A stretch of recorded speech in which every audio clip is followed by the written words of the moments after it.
Hey folks, how's it going today? I hope everybody's doing really good.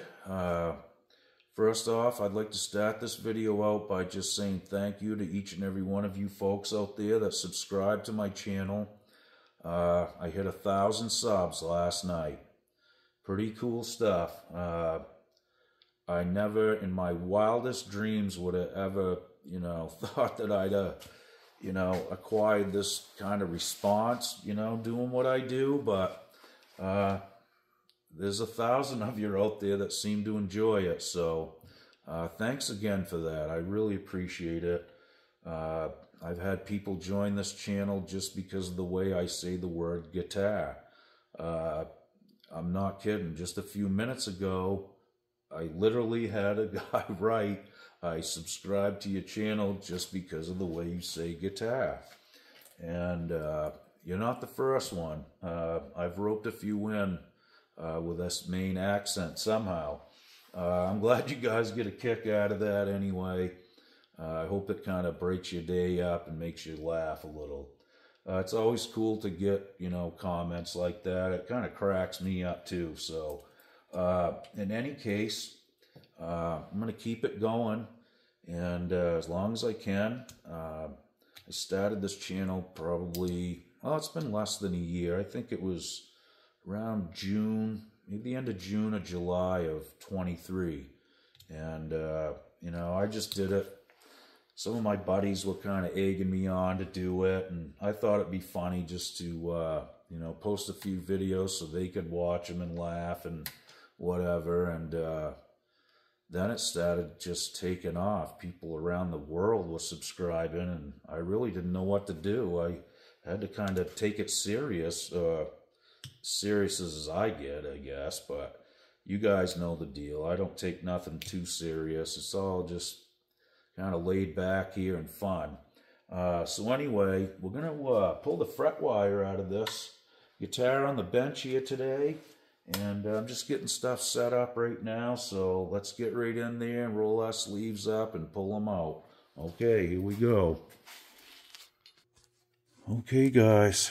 Well, I apologize for the mess on the bench, but that's just how it goes. I just cleaned it like 2 days ago, and here we go. Anyway, we're looking at a Magnum guitar. This is the first time I've ever seen one of these. Guy brought it in, and he said the frets were really low, which they really are. So we're going to refret it with some medium fret wire here. This is where I get my stuff from, right on eBay. These people never let me down. They ship it immediately. It's always right, no issues.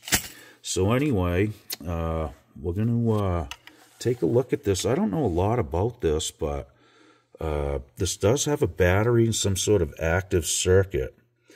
And these two switches, I think one might be a coil tap, possibly. I got to do some research on it, and I might take the back cover off and just look at it.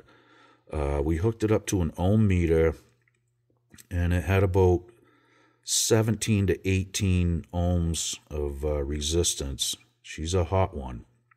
And when you flicked one of these switches, it would go down to about 3. And then in the other combination, I was picking up about 12 ohms of resistance. So I got to investigate that a little bit. This is, I'm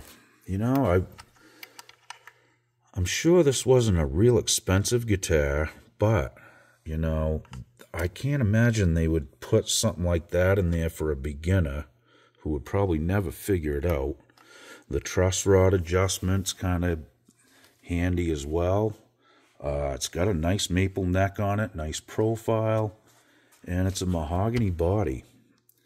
So, if you guys know anything about these, leave it in the comments. I know they're made in Korea. I just don't know a lot about them. But in any case, string through. It's going to be a cool one, I think, He said it sounded really nice, so he didn't have to pay a lot of money for it. And I think he's doing the right thing by refretting it, honestly. It has a brass nut, too. I don't know. Cool one. All right, let's get set up and we'll start yanking the fret wire out of this bad boy. Okay, here we go, folks. So, I got my soldering iron out. Now, this is just an inexpensive one, and you can see I filed a notch in it. And that's just basically so it'll ride on the fret wire, okay? So, we're going to heat these up. I'm sure they were glued in, but even if they weren't, it's good just to do it anyway. Because if there is some glue in there and you pop this out, you might take a hunk of wood with it, you know, right out of the fretboard. So you don't want to do that. So this is why I just designate one soldering iron, or you could take one tip and do the same thing. Works pretty good. Now these are really low, so this is going to be pretty tricky to probably get these out of here, which is unfortunate, but it's just part of the process. So what I usually try to do is get started on one end. Now these are homemade fret pliers that I made out of some old cutters, and I just filed the jaws out so I could, you know, get in there. They work pretty good. It's just a matter of, you know, these are really low, so some come out easier than others. Once you get them started, you just kind of walk across. Now, this would go a lot faster,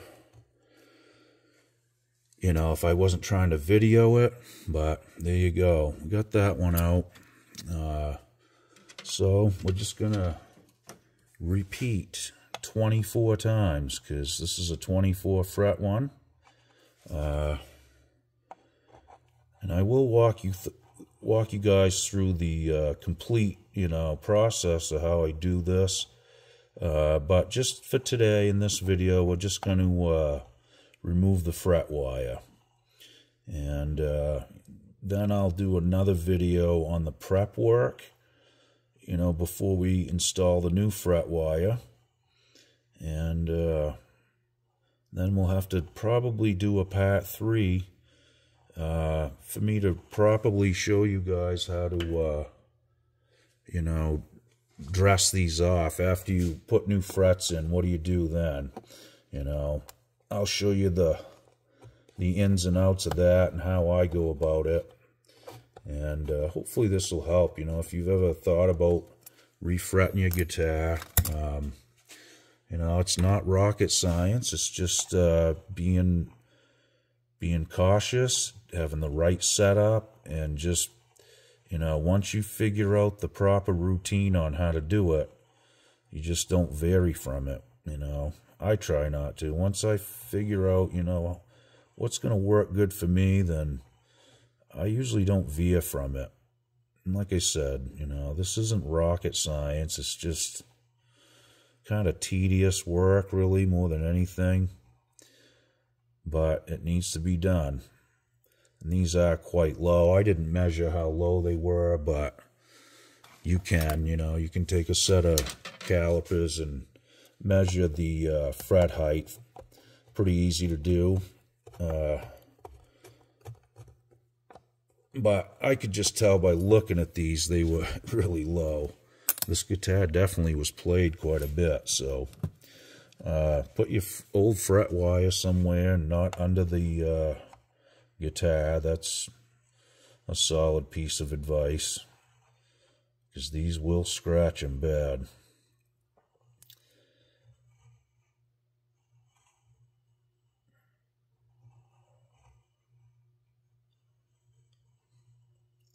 Like I said, it's just really kind of tedious more than anything, but, you know, heat them up good, get them nice and hot. You don't want to touch the fret dot markers or anything, especially if you're doing Gibsons or anything with a pearl, you know, fret marker. You don't want to hit that with that soldering iron, because that will melt that. And if you're doing a bound fretboard, don't hold your gun right out on the edge for a long time, because that binding melts really easy too. I just wanted to add that so you don't find out the hard way, because that's no fun trying to fix binding, and that can be a real mess. Okay, there we go. Again, this is a little tricky to do on camera, and I know I'm probably blocking a lot of the shots, but there's no really great way to document this, so I'm just doing my best.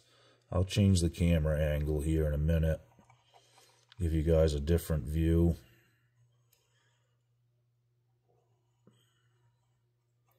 Like I said, there's really no great way to do this as far as videoing it and trying to document it, but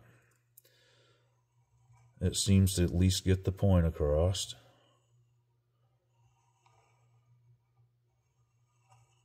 All right, that should do it. Again, I do want to say thank you to you guys for all the support. It's just, when I get up this morning, I just couldn't believe my eyes. I was like, wow, I'd made it. But you guys are the ones that brought me here, you know. Like I said, I got a good bunch of people on this channel, a really great community. You know, I watch some YouTube channels myself.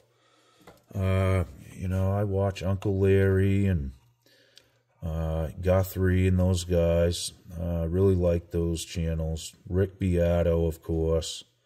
He's doing some awesome interviews, and so cool to see someone like him that is a great musician, engineer, producer, and he's doing a great job interviewing these guys.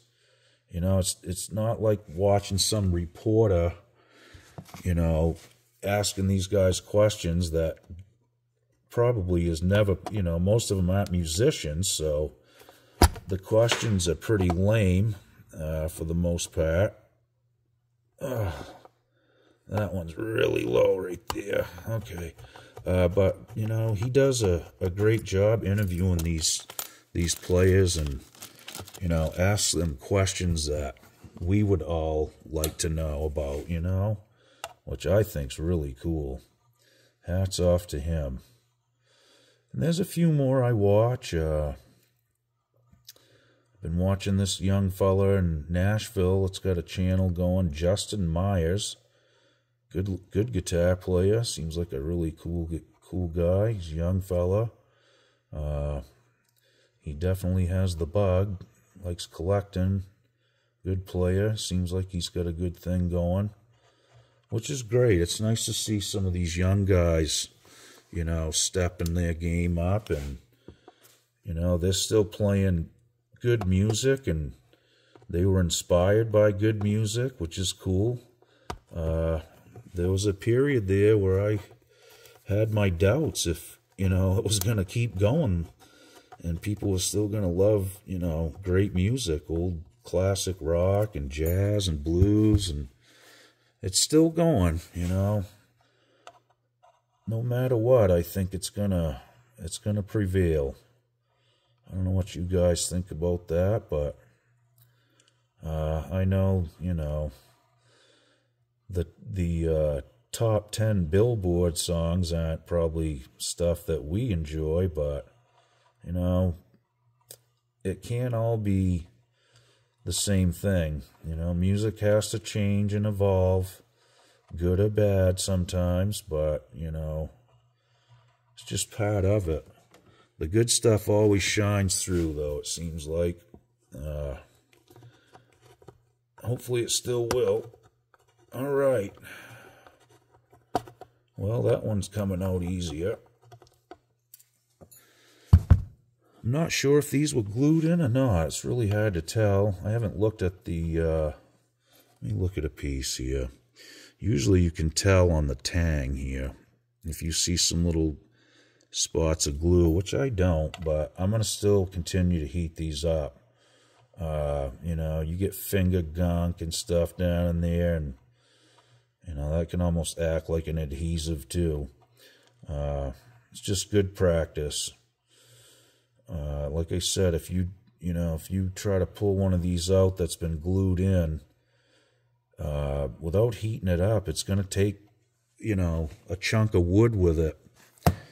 And that can be a nightmare, trying to patch those chunks of wood in the fretboard where they're missing. And it can take a lot of time to fix that stuff. So, you know, the little amount of time it takes to heat these, it's just a no-brainer.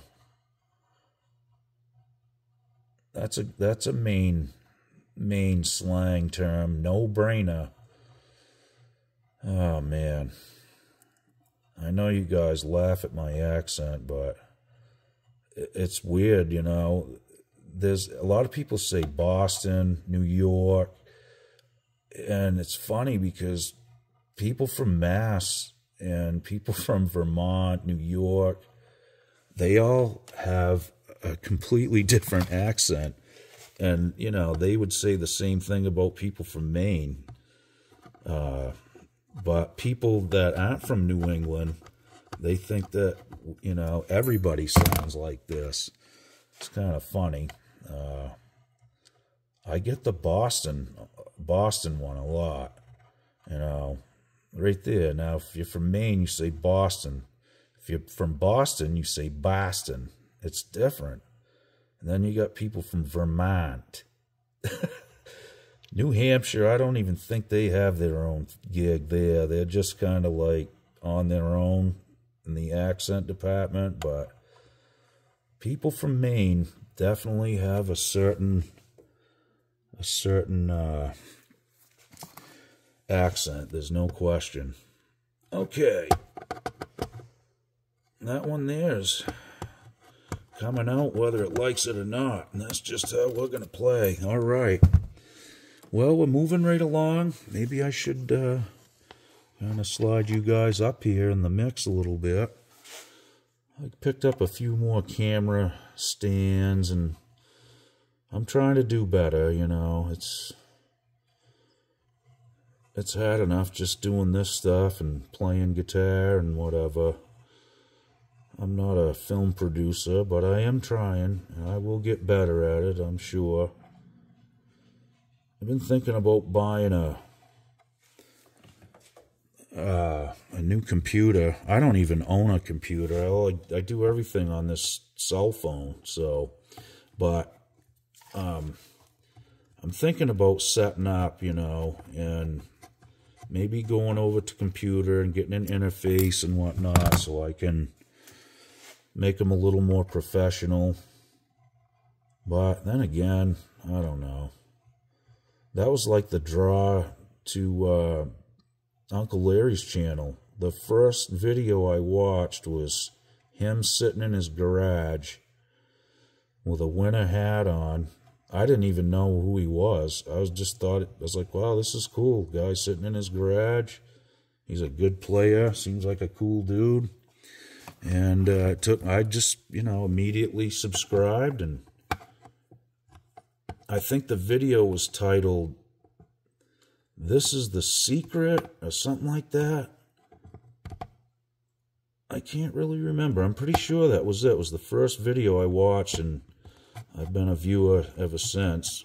And of course, you know, just watching him, that turned me on to a lot of other players like Guthrie Trapp and, you know, and so on. They seem like really cool guys, and those guys can play. Unbelievable. J.D. Simo, another great player. A lot of those guys that played in that Don Kelly band in Nashville, seems like he rounded these kids up off the streets and stuff, and these kids were great players. Daniel Donato, Luke McCleary. I mean, what great players, all of them.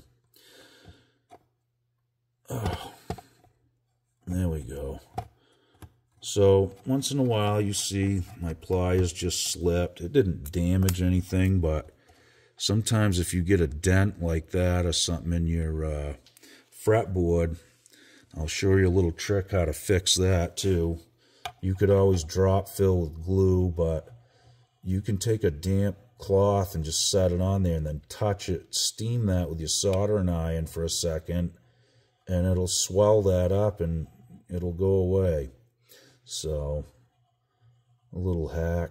I've never really used it many times, but once in a while you have to. It's just good to know.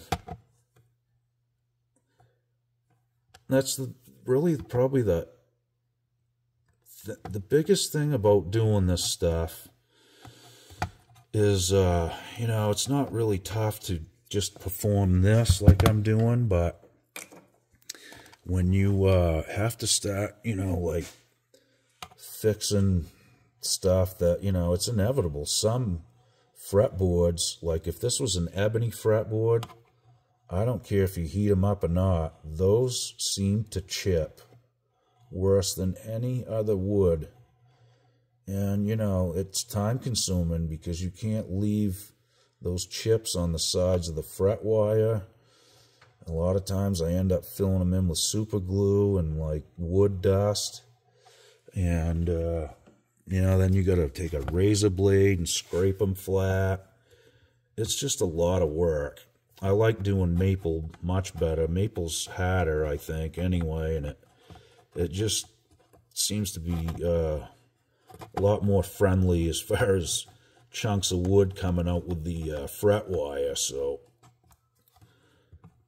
yeah, sorry about the shaking, folks. I know it's kind of a bumpy ride here, but we're getting there.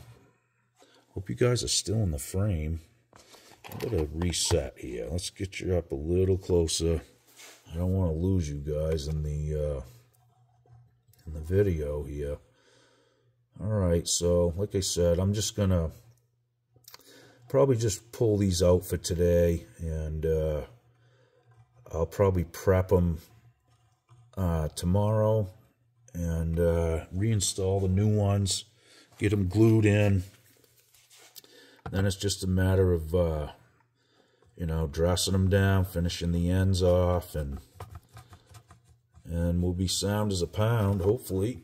Get that done. Should go pretty good, like I said. The biggest thing is I'm not going to have to repair a bunch of chips in the board. And I'm not exaggerating a bit. Like ebony, especially older boards, the older they are, the more prone to chips, really, honestly. At least from what I've noticed. They just seem to, no matter what you do. Another trick is scribing. If you are doing an ebony board, take a razor blade and scribe on each side of the fret wire. And that way, when you pull the wire out, it's got kind of like a break point, and it won't pull the wood back away from that cut. So that's something you definitely want to do. I'm not doing it on this because, like I said, most maple, I don't ever see no issues with it like that, but ebony is the worst. Some rosewood can be, you know, tricky too. Like I said, I think the older it is, the more prone to, you know, chips and stuff. So, all right, let me get you guys up just a little bit more here. I know this is boring to watch, but, you know, it's part of what I do. So, you know, and sometimes it's going to come in handy to some folks, like I said.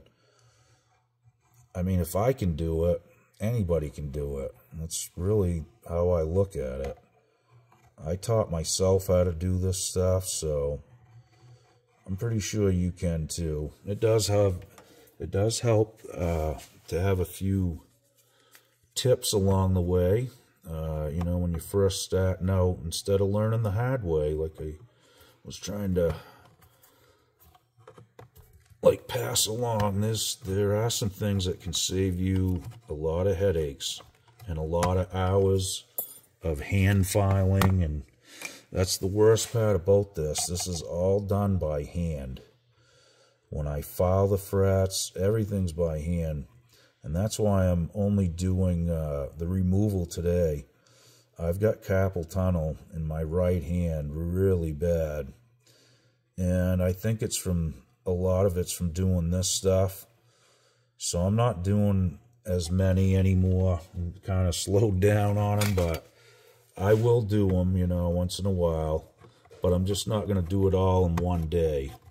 I'm going to break it up into, you know, a few hours one day and a few hours the next day, and just kind of go from there. Well, we got 4 more to take out. Should be in pretty good shape.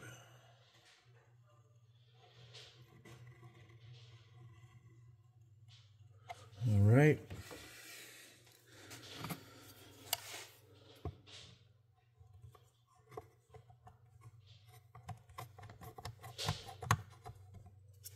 Once in a while, you'll see people run a bead of solder on the top of the fret wire. I've seen a few videos of people doing that. I think for one, it's just to let you know that it's hot enough. And I think it will also kind of hold the heat a little bit longer. It's nothing that I do. I just, I don't know. It's just an extra step that I don't really feel the need to do it. So I don't see a big advantage. Maybe you guys may know more about that. If you do, leave me a comment. I'd like to know what your thoughts are on it if you guys are doing this type of stuff. And if you're using solder, it just looks like it's way more time consuming. You know, I just do it by feel. I know that you can count the amount of times you go back and forth even. There's, you know, however you want to go about it, but you kind of get a feel for it, and you get a little rhythm going as you do this. And if you get one out and it's successful, then don't change anything. Just keep doing it. That's the trick. All right, we're down to the last one here, folks. This was pretty good, really. This was an easy one. I thought these were going to come out a lot harder. You know, it's not that they're embedded in there that deep. It's just when you get a set of fret wires that are worn right to nothing, or you're doing like the Gibson Zero frets from the 60s and 70s, those are a bear. No fun. Okay, so here we go, folks. Like I said, not much chip out here, okay? You can see where the tangs went in. Not a big deal. We'll clean this up nice. And that was an easy one. That come out really good. Now, like I said, I'll do a nice video on the next steps, what I'll do and how I approach it. I'm going to show you the tools I use and everything. So it'll be a turnkey thing for you. So thanks for checking this one out. And I'll shoot another video tomorrow on the rest of the process. And hopefully that will help you guys out. If you're ever thinking about trying to refret a guitar, you know, take an old one or a cheap one, buy one at a flea market and practice on it. That's really the best way. That's what I did at first. I took an old one and just, you know, tried it because I didn't want to mess my good guitars up. But once I figured it out, and like I said, I even made my own pliers. I mean, you know, that's probably not for everybody, but these work pretty good. So anyway, folks, thanks again. And again, really, I really do appreciate all the support. It's been overwhelming and really helpful to me right now, for sure. So thanks again, and we'll see you guys real soon. Be good. Okie doke.